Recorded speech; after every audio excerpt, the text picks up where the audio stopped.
Tous les individus d'une espèce possèdent les mêmes gènes, mais la diversité génétique des individus est due à l'existence pour de nombreux gènes de plusieurs allèles. En effet, bien que les molécules d'ADN soient extrêmement stables, bien, elles peuvent subir, en un endroit quelconque ou des endroits de la séquence de nucléotides, un changement qu'on va appeler mutation. Et notamment, on va le voir au moment de leur réplication.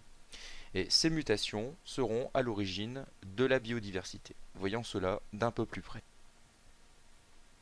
Alors il existe deux types de mutations suivant l'ampleur que cela va représenter au niveau du matériel génétique. Il y a des mutations qui ne concernent qu'un seul nucléotide, on va les appeler des mutations ponctuelles.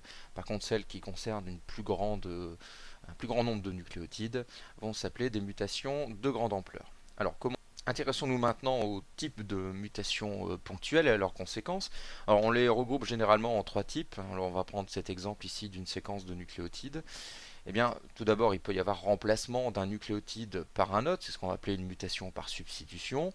Il peut y avoir délétion, c'est-à-dire un nucléotide peut être supprimé au niveau de la séquence, ou au contraire, on peut insérer un nucléotide, c'est ce qu'on va appeler une mutation par insertion. Alors, au niveau des conséquences donc sur la protéine qui va être fabriquée, bon, elles sont très variables.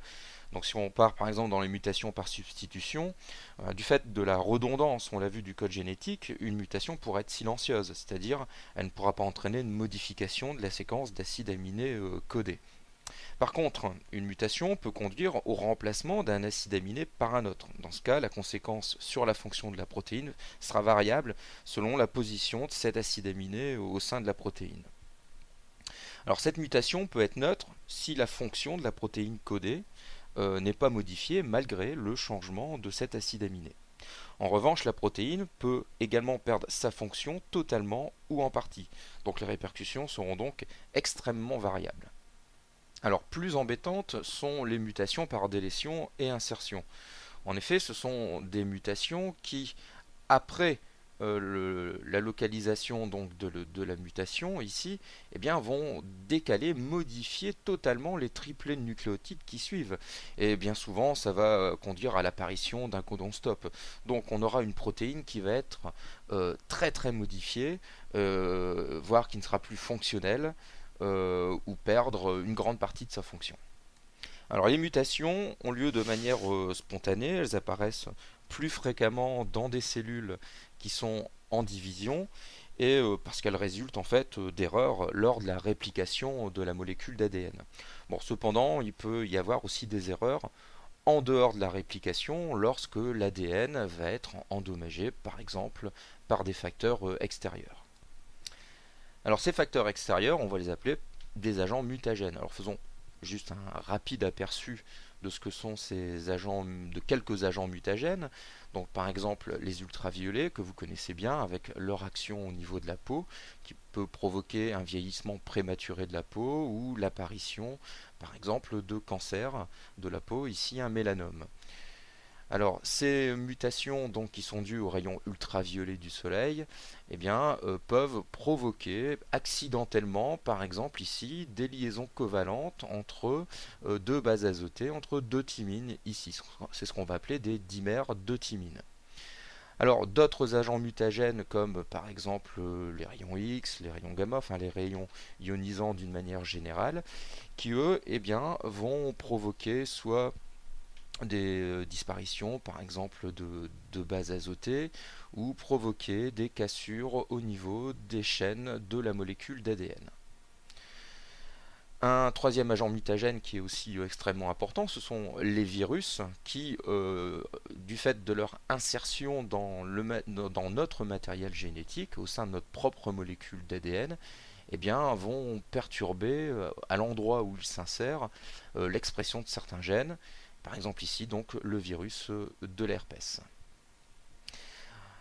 Dernière catégorie, si je puis dire, d'agents mutagènes, eh bien c'est l'énorme catégorie des substances chimiques qui provoquent également, suite à leur interaction avec la molécule d'ADN, eh bien, des altérations de cette molécule d'ADN.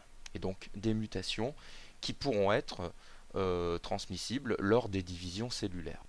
Alors ces mutations, il va falloir, heureusement dans nos cellules, il existe des systèmes de réparation, de détection et de réparation de ces mutations qui sont assurés par un cortège de quelques enzymes. Alors voyons quelques exemples. Donc par exemple ici dans le cadre d'une cassure d'un brin de la molécule d'ADN, eh bien une enzyme qu'on va appeler ligase, eh bien va permettre entre guillemets de ressouder ce brin et de permettre la réparation de cette mutation. Donc voyons ceci en animation.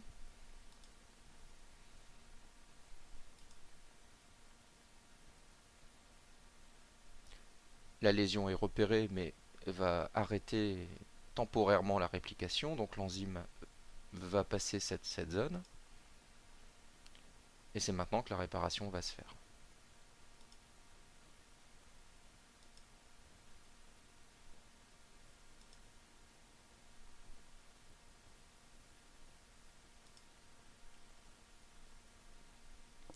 Voyons un deuxième exemple dans le cadre par exemple de la formation d'un dimère de thymine suite à l'action des ultraviolets. Alors, il existe plusieurs processus de réparation. Voyons-en un qu'on appelle un processus de réparation de l'ADN par photoréactivation. Donc la lumière va provoquer donc la mutation au niveau de formation d'un dimère de thymine. Une enzyme va ici repérer cette mutation et sous l'action de la lumière va permettre la réparation. Les mutations peuvent toucher tous les types de cellules, et notamment, comme on l'a dit, toutes les cellules qui se divisent.